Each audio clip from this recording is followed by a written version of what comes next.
विधायक जी का मटिहानी में कोई उपलब्धि नहीं रही। कहते हैं मटिहानी में कोई माई का लाल ऐसा पैदा नहीं लिया जो मुझे चुनाव हराएगा। ये भाषा तो कोई जनप्रतिनिधि का हो नहीं सकता, कैसे दे देते हैं। उन्होंने रामदीरी के नाम पर गोत्र के आधार पर बोल देते हैं।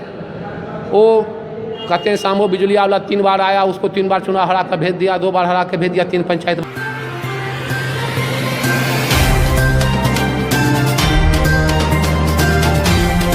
नमस्कार, आप देख रहे हैं तूफान एक्सप्रेस बिहार।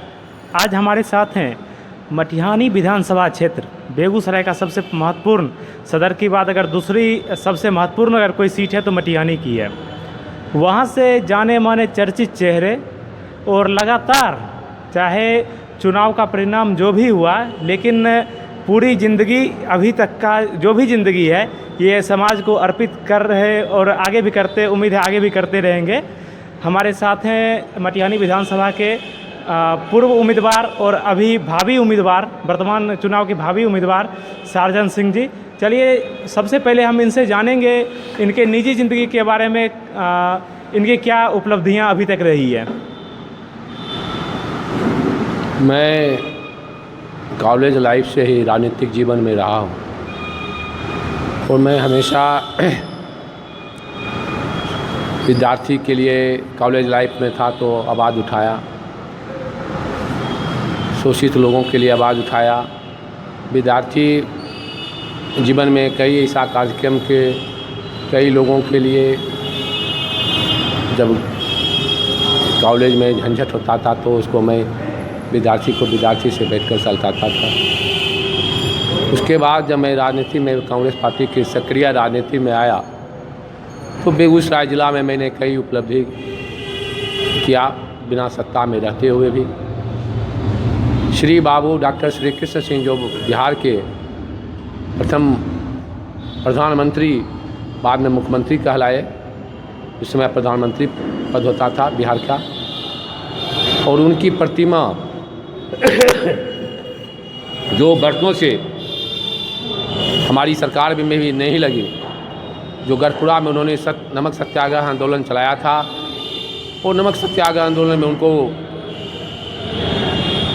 जलता हुआ घी में हाथ डाल दिया गया था अंग्रेज़ों के द्वारा, और उस पर मैंने अपने कोष से श्री बाबू की प्रतिमा लगाने का काम किया और श्री बाबू का वहाँ प्रतिमा लगा। आज वहाँ भव्य मकान तैयार हुआ और जिस ढंग से श्री बाबू ने कैसे नमक बनाए सभी चित्र वहाँ बनाया गया।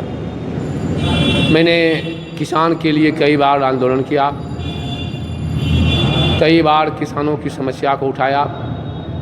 बेगूसराय नगर निगम क्षेत्र में बाढ़ आती थी, गंगा के उस पार, जो बांध की उस पार है, जो एकदम सुदूर देहात है, उसको भी नगर निगम में ले लिया गया।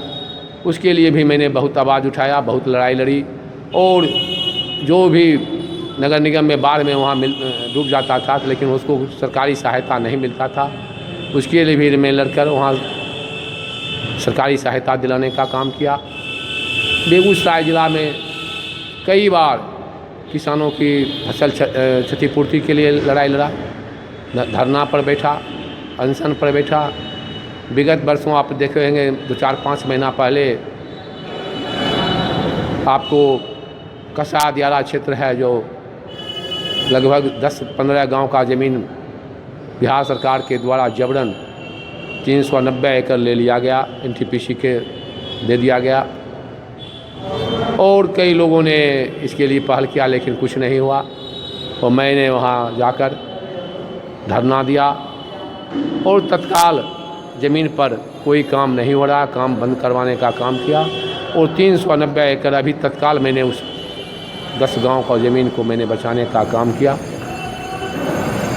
उपलब्धि जहाँ जहाँ बाढ़ आती है, चाहे जहाँ जहाँ आग लगी, जहाँ जहाँ श्रमिक मजदूर आए, उनको मैंने अपने स्वैच्छिक कोष से हर संभव मदद किया, और उनकी सुख दुख में, सबसे बड़ी बात है उनके सुख दुख में मैं हमेशा खड़ा रहा। जेबी से कोई आदमी कितना कर सकता है, लेकिन सुख दुख में खड़ा होना ही अपने आप का एक बहुत बड़ा बात होता है। आप लगातार क्षेत्र में हैं, पिछले 15 वर्ष ही नहीं, उससे भी पहले 15 वर्ष से आप बार बार चुनाव में अपना भूमिका निभा रहे हैं, फिर भी आपको कहीं ना कहीं एक ढंग से कह लें, विफलता कह लें, या फिर कहीं ना कहीं कुछ त्रुटि रह जा रही है क्या? इस चुनाव में आपको क्या लगता है, क्या वजह थी जो आज तक आप पीछे रहे, और इस बार क्या वजह होगी जो आपका जीत सुनिश्चित होगा अगर आपको टिकट पार्टी की तरफ से दी जाती है तो? चुनाव समीकरण से जीता जाता है। पहले चुनाव जो होती थी वो चुनाव सिद्धांत पर होती थी। सिद्धांत एक राजनीतिक दलों का सिद्धांत होती थी और उसके सिद्धांत के तहत वर्कर होते थे। और विगत 30 बरस में 25 बरस में सिद्धांत राजनीतिक लोगों के लिए ख़त्म हो गया। अब हमारे पास कोई सिद्धांत ही नहीं रहा। अब राजनीतिक होती है धर्म के आधार पर, राजनीति होती है जात के आधार पर, राजनीतिक होती है धर्म और जाति दोनों को मिलाकर होता है। अब हमारा सिद्धांत से हमारे पॉलिटिकल जो भी बड़े लीडर हैं, हम छोटे लीडर की क्या बात करें, बड़े लीडर ही अपना रास्ता भटक गए। तो पूरे बिहार में राजनीतिक होता है जातीय आधार धर्म आधार पर, और हम जिससे जहाँ लड़े, हमारी तैयारी थी पहले मटिहानी से, हमें पार्टी ने दे दिया बेगूसराय, और बेगूसराय में मैंने बहुत कम वोट से हारा। 6 महीना बाद चुनाव हुआ, फिर पार्टी ने मुझे दे दिया मटिहानी, और मैं चुनाव जो 2010 में हार गया। भारतीय जनता पार्टी और जदयू दोनों मिलकर चुनाव लड़ी और कांग्रेस अकेले चुनाव लड़ी। तो आप रेशियो देख लीजिए कि चुनाव में हमें 50% से ऊपर वोट आया, लेकिन चूंकि वहाँ 2 दल था, मैं अकेले था, इसलिए मैं चुनाव हार गया। दूसरा होता है कि चुनाव हारना, मैं चुनाव कभी हारा नहीं। चुनाव वही आदमी हारता है जो हार कर घर में बैठ जाए तो उसको चुनाव हार मानी जाती है। सर्टिफिकेट हमको नहीं मिला, लेकिन मैं चुनाव हारा नहीं। मैं कभी ज़िंदगी में हार कबूल ही नहीं किया, और मैं लगातार चुनाव हार रिजल्ट नहीं मिलने के बाद भी मैं इस क्षेत्र में घूमता रहा और घूम रहा हूँ। इसलिए मुझे जीत हार में हम विश्वास नहीं करते हैं, कर्म में विश्वास करते हैं। कर्म अच्छा कोशिश करते हैं करें। हमेशा ये रहता है कि गाछी अच्छा फल लगावें, उससे अच्छा फल लगे, यही मेरा सिद्धांत है, और इसी सिद्धांत के मैं तहत चलता हूँ। जीत हार में मैं कभी विश्वास नहीं रखता हूँ। ये तो मटिहानी की आवाम के लिए कहीं ना कहीं दुर्भाग्य की बात है कि आप लगातार क्षेत्र में हारे या जीते, क्षेत्र में अपना पूरा समय दे रहे हैं, हर ढंग से क्षेत्र की जनता को मदद कर रहे हैं। वहीं दूसरी तरफ वर्तमान के जो विधायक हैं, लगातार उस क्षेत्र से वो लगातार पहले जिला परिषद, फिर लगातार विधायक के तौर पे वहाँ से जीतते जा रहे हैं, जबकि उनकी अगर पृष्ठभूमि देखें तो पृष्ठभूमि कहीं से उनका साफ पृष्ठभूमि नहीं है। आपकी पृष्ठभूमि और उनकी पृष्ठभूमि में काफ़ी अंतर है। आपका पृष्ठभूमि जितना स्वच्छ राजनीति का है, उनका कहीं ना कहीं विपरीत है, फिर भी वो जीतते जा रहे हैं। इसका क्या वजह है? कहे न, राजनीतिक समीकरण के आधार पर जीता जाता है। उनको बीजेपी जदयू का गठबंधन मिल गया, 2015 में महागठबंधन का मिल गया, और 7 सीट पर महागठबंधन चुनाव जीत गई। विधायक जी का मटिहानी में कोई उपलब्धि नहीं रही, कभी नहीं। मटिहानी में उन्होंने जो काम किया, अब लोग वोट दे देते हैं सामाजिक समीकरण के आधार पर, लेकिन उन्होंने मटिहानी को बहुत ही घृणित काम उन्होंने किया। वो कहते हैं मटिहानी में कोई माई का लाल ऐसा पैदा नहीं लिया जो मुझे चुनाव हराएगा। ये भाषा तो कोई जनप्रतिनिधि का हो नहीं सकता, कैसे दे देते हैं। उन्होंने रामदीरी के नाम पर गोत्र के आधार पर बोल देते हैं। वो कहते हैं सामो बिजलिया वाला 3 बार आया, उसको 3 बार चुनाव हरा कर भेज दिया, 2 बार हरा कर भेज दिया, 3 पंचायत वाला। तो विधायक जी का कैसे जीत जाते हैं, कैसे लोग वोट दे देते हैं। हमको लगता है इस बार विधायक जी को लोग वोट नहीं देगा। विधायक जी बहुत घमंडी हैं, बहुत अहंकारी हैं। ये जो भाषा है, मैं नहीं कहता हूँ, लोग कह रहे हैं और लोग आपके टीवी के माध्यम से भी सुनने को मिल रहा है, बहुत अहंकारी हैं, बहुत अहंकारी। और अहंकार जो होता है भगवान का भोजन होता है। मुझे पूर्ण विश्वास है, मैं भगवान में विश्वास करता हूँ, मैं समाज में विश्वास करता हूँ। मुझे पूर्ण विश्वास है इस बार उनका अहंकार निश्चित रूप से टूटेगा और वो चुनाव हारेंगे। चुनाव हारना तय है उनका, रिजल्ट 10 तारीख को आएगा।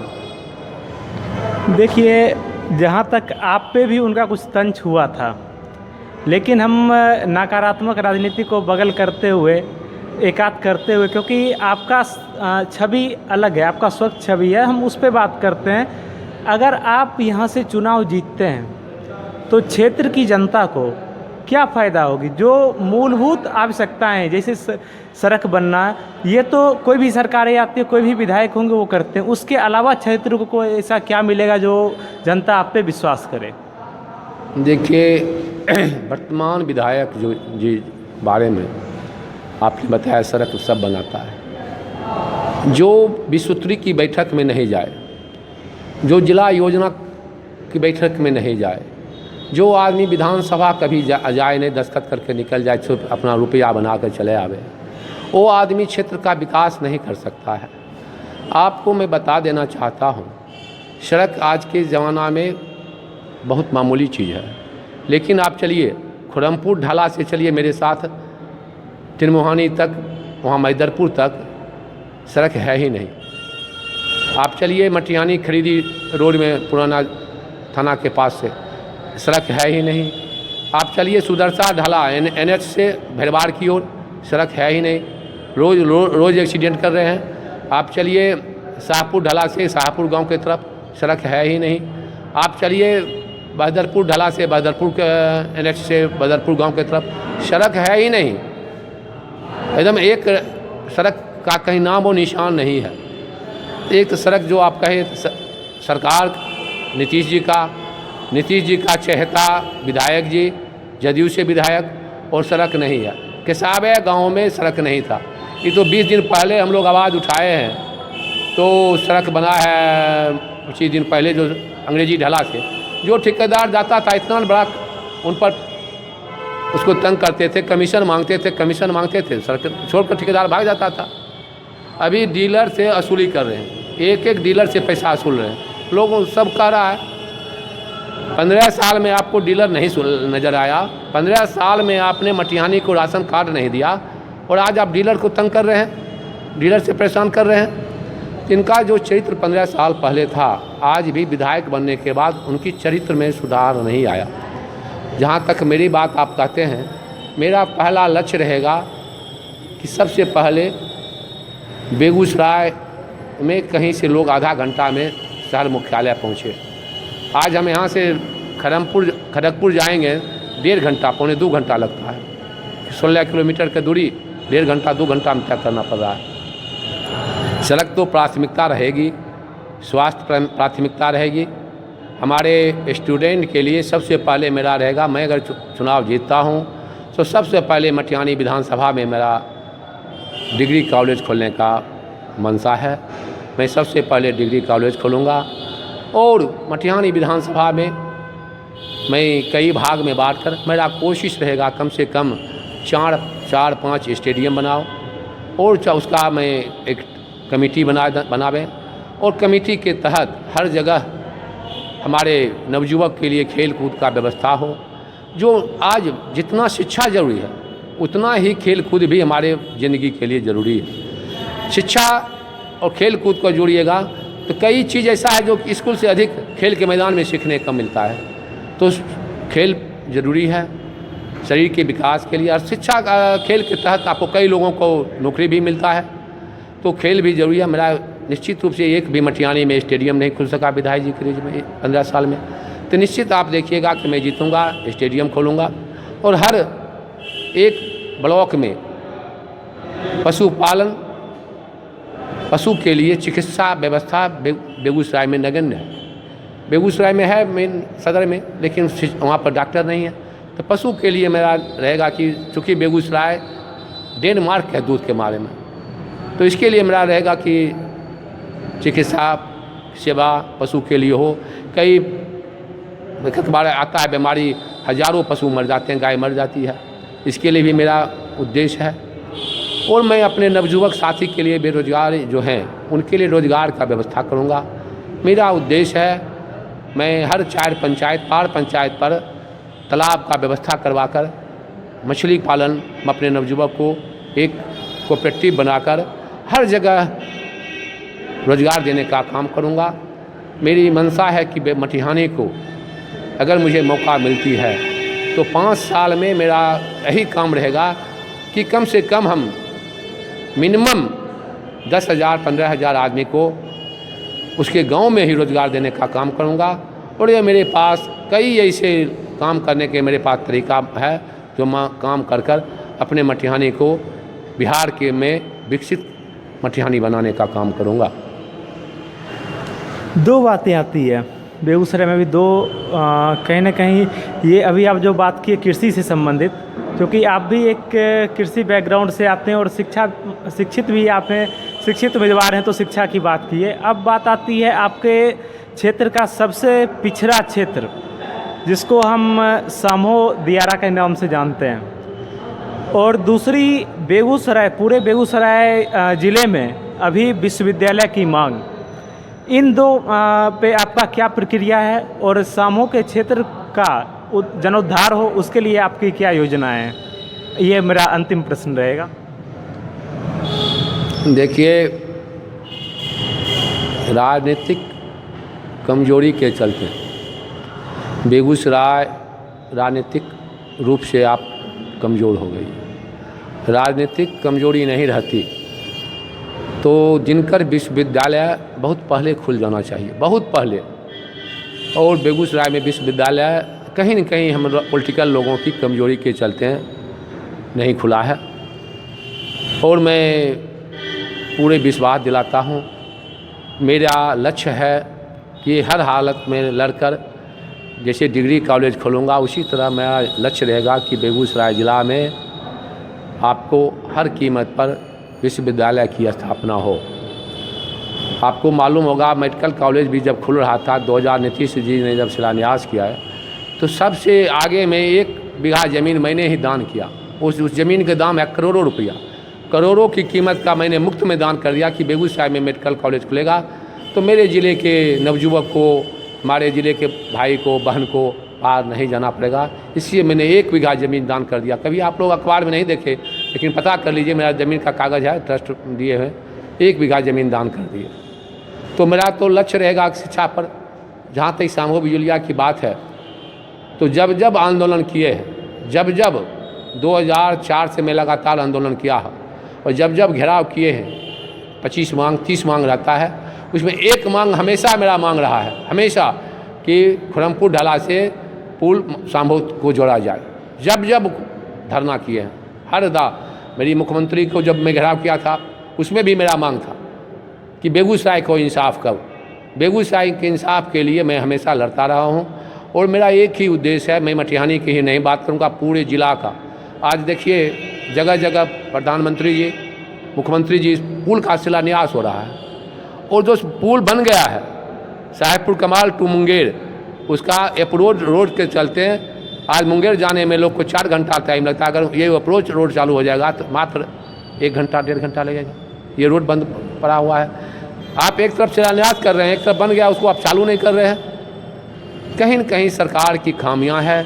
श्रमिक मजदूर मर रहे हैं, श्रमिक मजदूर को अभी घर में खाने के लिए तरस रहे हैं। सरकार ये नीतीश जी की फेल हो गई है। आज नरेगा, हम तो कई बार मांग भी किए हैं, आज मनरेगा के तहत आप कोला नदी को साफ करवा दीजिए। आप मनरेगा के तहत जो भगवानपुर में नदी है, जो झील है, उसको आप साफ करवा दीजिए, गादर निकाल दीजिए, तो हमेशा किसानों की सिंचाई के पानी की दिक्कत नहीं होगा। कई ऐसे कार्यक्रम हैं। आप तो मनरेगा के तहत सरकार को, मैं तो जाऊंगा सरकार में, तो सबसे पहला मेरा काम होगा कि मनरेगा के मजदूर को आप किसान के लिए उपलब्ध करवाएं और आधा पैसा किसान देगा, आधा सरकार देगी।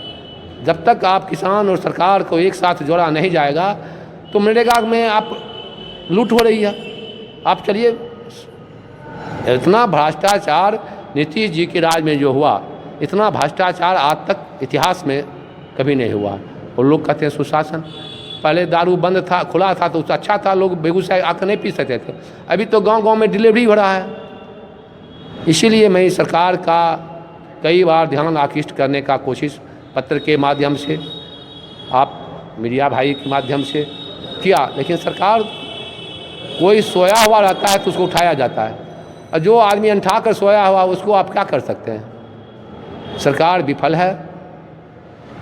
आप मटिहानी के लोगों से ही आपके माध्यम से निवेदन करते हैं कि एक बार आप मुझे मौका दें।